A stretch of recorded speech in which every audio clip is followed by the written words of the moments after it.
Yeah, I mean, I thought our start was really, really good. I thought, obviously, you score 5 in the first period, you're giving yourself a chance to win any night. I just thought our process throughout the whole game of just making sure we're above, making sure they have to come through numbers, turning pucks over in our tracks, and getting ourselves into the half ice. We got some good motion in the O-zone once we got going, especially early.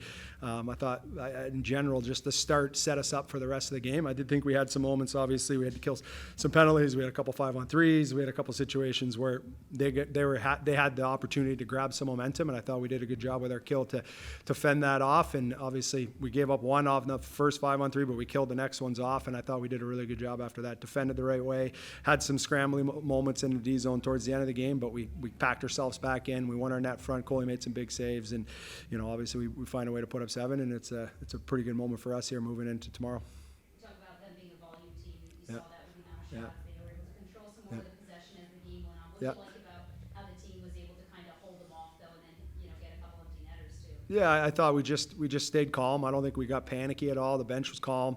I think we stayed inside. Our D were at the net, so when they delivered those pucks, we were around our net for any kind of secondary chances where it's hard for them to get there. If the pucks were sprayed to the corner, I thought we did a pretty good job of getting quick on top of those and getting numbers around it quickly to make it hard for them to catch us on a retrieval type kind of situation. But I thought for the most part, Coley made the saves that we needed to make, and we just kept packing ourselves back inside and winning net fronts and then advancing pucks when it was time to advance pucks.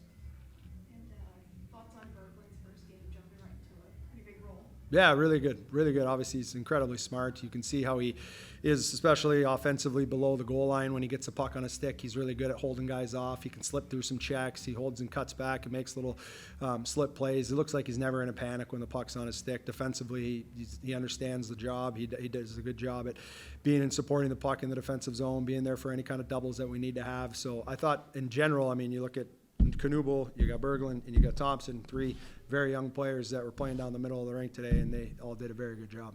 You mentioned Kubal. Looked like he's really finding his footing and Yep. really was skating well today. Do you feel like he's learning the league a lot better lately?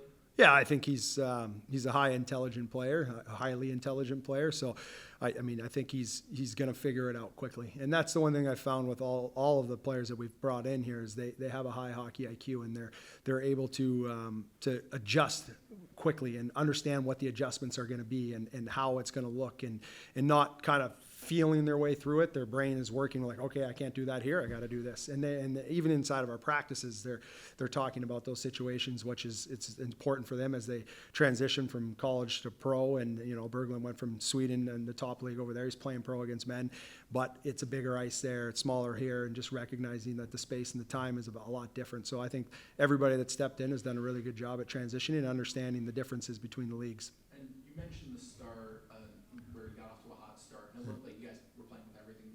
You had everything to lose. Was there a different feeling heading into this week, or with practice and just heading into this weekend, which is a big weekend, obviously? Yeah, no, I mean, we just kept moving ahead. Like, that's all we can do right now. We've talked about it. We're just paying attention to the game that's in front of us, and that was Bridgeport tonight. We knew we had to win this game, and then our process through the week was we got a lot of individual touches because we had 5 days in between games. We got a lot of individual stuff that just got, some hands moving, some touches, some little skills things that we needed and we haven't had because March was so condensed with their schedule, and then got some competitive moments, and then we built into just some structural stuff in the last 2 days that we wanted to look for and some changes that we wanted to make in the O-zone or just some different looks that we wanted to have in the O-zone. And so I thought the way that our week was for practice and the way it led into the game, it looked really good. What can you take from tonight that you want to see more of tomorrow as you quickly turn the page? What's the message heading into Sunday too? Yeah, it's the same process. The team that we're playing against tomorrow is a team that likes to get on the go, and they get up and down the rink quite quickly. They're a transition counter-punching type team, kind of like some of the teams that we see with the Wilkses and those types of teams. So again, the process isn't going to change. Staying above checks, making sure we're on the right side of the game, making sure we make smart puck decisions, and then taking advantage of the opportunities that they give us because they want to be on the go. If we stay on the right side of it, we're going to find some odd man situations, and when we get those, we got to make sure we make good with them, and then defend. We got to defend really hard against a team that is pretty offensive. And I just want to ask about Ghosh. You know what you're going to get from him every Yep. shift. Is it nice to see a guy like that get rewarded with a hat trick? Yeah, absolutely. He does everything the right way. his practice habits, his game habits, just the way he goes about his every day is, he's a pro and he's a leader in the room. He's one of the guys that, he's been around. The guys go to him, talk to him about situations. He's got a good voice when it's time to talk. So obviously to see him get what he had tonight, he was really good, and obviously he's well deserved.